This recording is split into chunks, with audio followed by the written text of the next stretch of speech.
Hello everyone, we are back for day 21 of me trying to master the art of communication. We're in a different room this time, and today I'm going to speak to a topic for 3 minutes, and this one might be longer because it's something that I've been pondering for the last little bit. So, to give some context, a few weeks ago, if not a month ago, I read the book The Alchemist.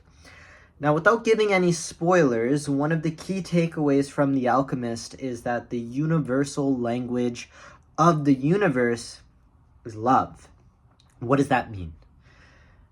It means that no matter what the language barrier is, whatever the culture is, no matter what circumstances individuals have been through, no matter whether you're a human and you're conversing with an animal or if you're conversing with the environment, love is the connector between all things.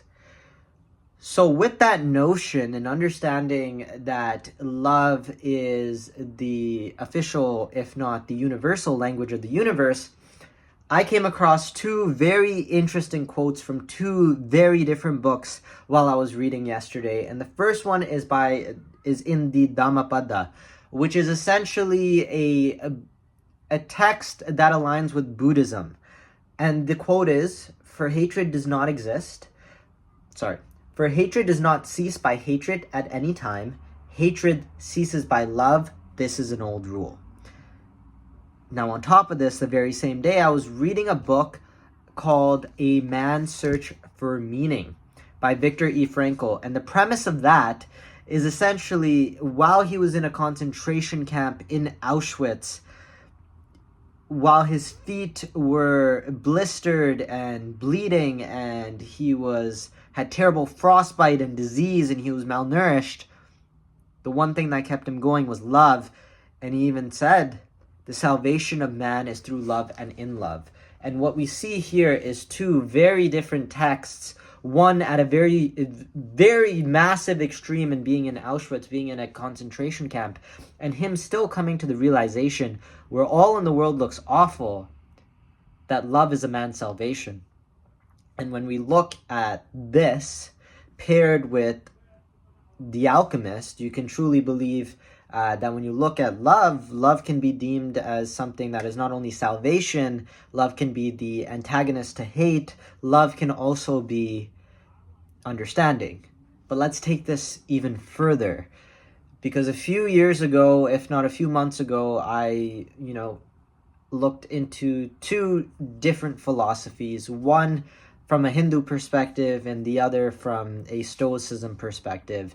And both speak to doing the thing that needs to be done, doing our deeds, or not looking for the third thing, which means identifying something that needs to be done, doing said thing, and not being attached to the result, not being attached to the praise or the reward. And doing it because it needs to be done and it's good for humanity. So when I extrapolate in terms of what that means in the context of love,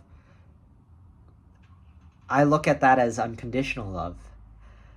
The type of love that exists no matter what's going on, no matter the external circumstances, no matter the result, it's doing the things that need to be done for the betterment of society because you love everything unconditionally. You love nature, you love your circumstances, you love your brother, your sister, your mother, your spouse, your kids, but even the guy across the street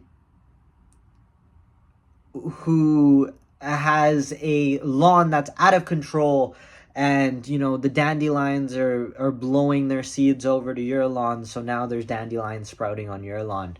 You love that person as well. You love the person who gave you the finger in traffic. You love the person that made your coffee slightly wrong.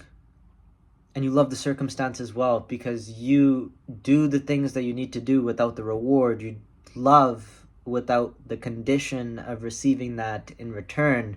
And when I look at that as having a understanding for the world, reaching a sense of salvation, as Viktor E. Frankl said, reaching a place of enlightenment. So I say two things. I say yes, I do agree that love is the universal language of the world, but I also believe that love is two other things, which is love is understanding, and love, specifically unconditional love, is peace. Thank you.